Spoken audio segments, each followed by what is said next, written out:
بسم اللہ الرحمن الرحیم۔ السلام علیکم ناظرین، ایک ایسی شخصیت جو نہ خود نبی تھے اور نہ کسی نبی کے پیروکار، اس کے باوجود وہ خدا تک پہنچ گئے۔ اس دنیا کا ایک عظیم تنکر جسے ہر علوم میں مہارت حاصل تھی، جنہوں نے نبوت کے بجائے حکمت کو چنا۔ تاریخ کا ایک مشہور حکیم کون تھا؟ اس نے حکمت کو نبوت پر کیوں ترجیح دی؟ 3 اشخاص ایسے ہیں جن کا ذکر خیر ان کے نام کے ساتھ قرآن مجید میں آیا ہے اور جو نبی نہیں تھے: حضرت لقمان علیہ السلام، حضرت طالوت اور حضرت ذوالقرنین علیہ السلام۔ ان میں سے سب سے بلند رتبہ حکیم لقمان کو حاصل ہے، اس لیے کہ ایک مکمل سورہ لقمان حضرت لقمان کے نام سے موجود ہے۔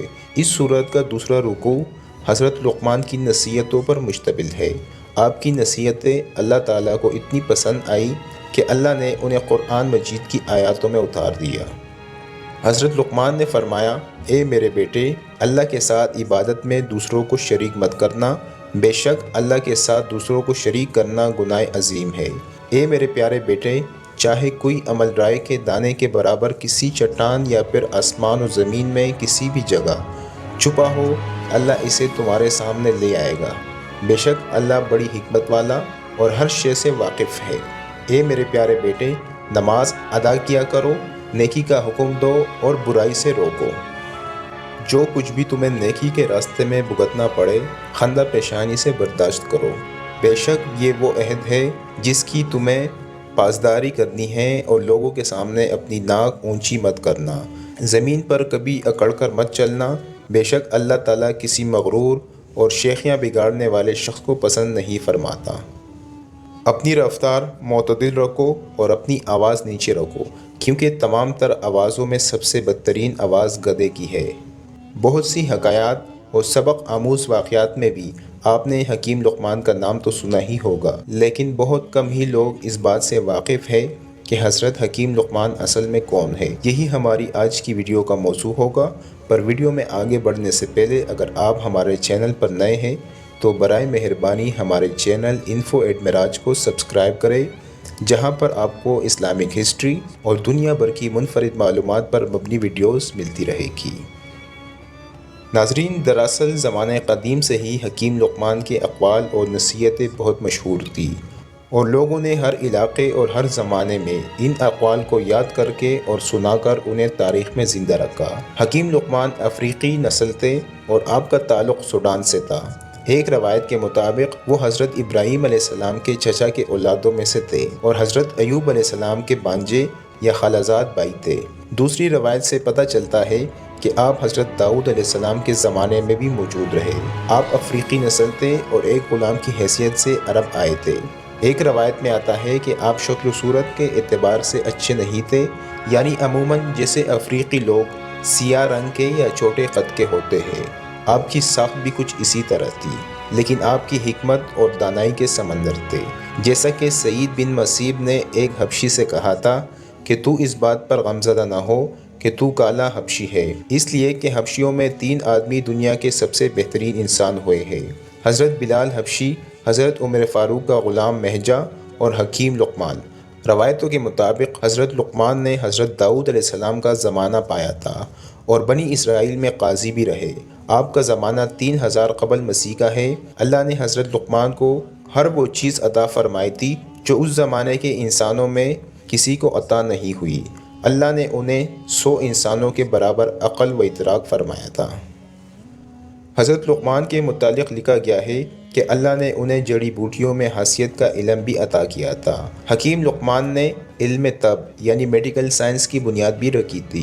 حکیم لقمان اپنے ارد گرد کی فطرت کے مظاہر کا بغور مطالعہ کرتے رہتے، جانوروں اور پودوں کو دیکھ کر اللہ کے قوانین کا مشاہدہ کرتے اور اس چیز تک عقلی رسائی کی کوشش کرتے کہ ان تمام تحقیقات کی بنیاد کیا ہے اور ان کا مقصد حیات کیا ہے۔ آپ ایک دن درخت کے نیچے لیٹے ہوئے تھے کہ آنکھ لگ گئی۔ خواب میں ایک فرشتہ ان کے پاس آیا اور انہیں خبر دی کہ اللہ آپ کو حکمت یا نبوت جیسی دولت سے نوازنا چاہتا ہے، تو آپ حکمت کو پسند کرتے ہیں یا پیغمبر کو؟ حضرت لقمان نے حکمت کو چنا، جب وہ بیدار ہوئے تو انہوں نے اپنے ذہن میں تیزی اور وسعت محسوس کی کہ ان کے ذہن میں غیر معمولی طریقوں سے سوچنے کی صلاحیت آ گئی تھی۔ وہ ہر شے کو دیکھ کر اس کی روحانی کیفیت تک پہنچ جاتے تھے۔ آپ نے اپنے رب کا شکر ادا کیا اور اس نعمت پر اللہ تعالیٰ کی حمد و ثنا کی۔ اسی دوران بدقسمتی سے حضرت لقمان کو ایک قافلے نے گرفتار کر لیا اور انہیں کسی جگہ لے کر بطور غلام فروخت کر دیا۔ حضرت لقمان بنی حساس کے غلام تھے۔ بنی حساس مصر کا ایک اعلیٰ قبیلہ تھا۔ یہ شان و شوکت والے لوگ تھے اور نہایت ہی رحم دل اور اعلیٰ اخلاق رکھتے تھے۔ چنانچہ پورے قبیلے والے حضرت لقمان کو غلام سمجھتے تھے، مگر حکیم لقمان کو عزت کی نگاہ سے دیکھتے تھے۔ ان کا مالک ان کے سہم و فراست اور حکمت سے متاثر تھا اور ہر کام میں ان سے مشورہ کرتا تھا اور ان پر مکمل بھروسہ رکھتا تھا۔ اسی طرح ان کے دانائی، فلسفانہ باتیں اور حکمت پورے عرب میں مشہور ہو گئی۔ لوگ دور دور سے اس حکیم لقمان سے ملنے آتے اور ان سے نصیحت کی باتیں سیکھتے۔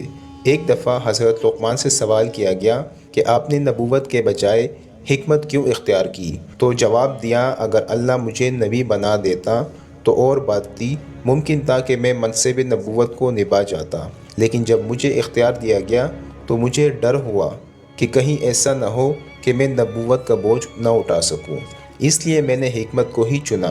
روایتوں کے مطابق حضرت لقمان نے 1000 سال کی عمر پائی تھی۔ آپ نے دنیا کے بہت سارے علاقوں کا سفر کیا تھا اور 4000 پیغمبروں کی خدمت میں حاضری دی تھی۔ آپ نے ان پیغمبروں کی مقدس کتابوں میں سے 8 باتوں کو چن کر یاد کر لیا تھا اور لوگوں کو اسی کی نصیحت کیا کرتے تھے۔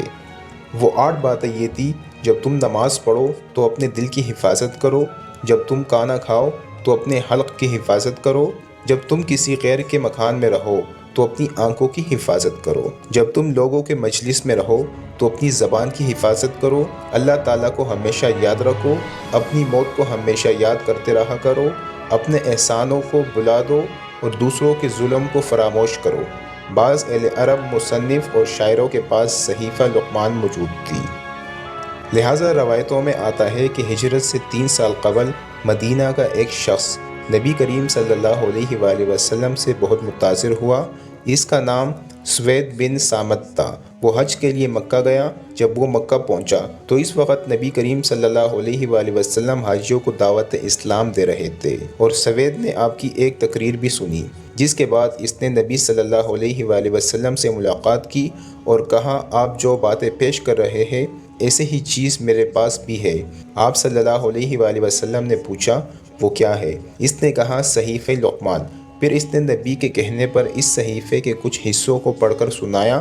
آپ صلی اللہ علیہ وآلہ وسلم نے فرمایا، یہ بہت اچھا کلام ہے، مگر میرے پاس جو کلام ہے وہ اس سے بھی بہتر ہے۔ اس کے بعد آپ نے اسے قرآن سنایا۔ سوید نے قرآن سن کر کہا، بلا شبہ یہ صحیفہ لقمان سے بہتر ہے۔ حضرت حکیم لقمان کے بہت سارے مختصر واقعات، نصیحتیں اور اقوال مشہور ہیں، جنہیں زمانے قدیم سے لوگ زبانی یاد کیا کرتے تھے اور ہر زمانے میں منتقل ہوتا رہا۔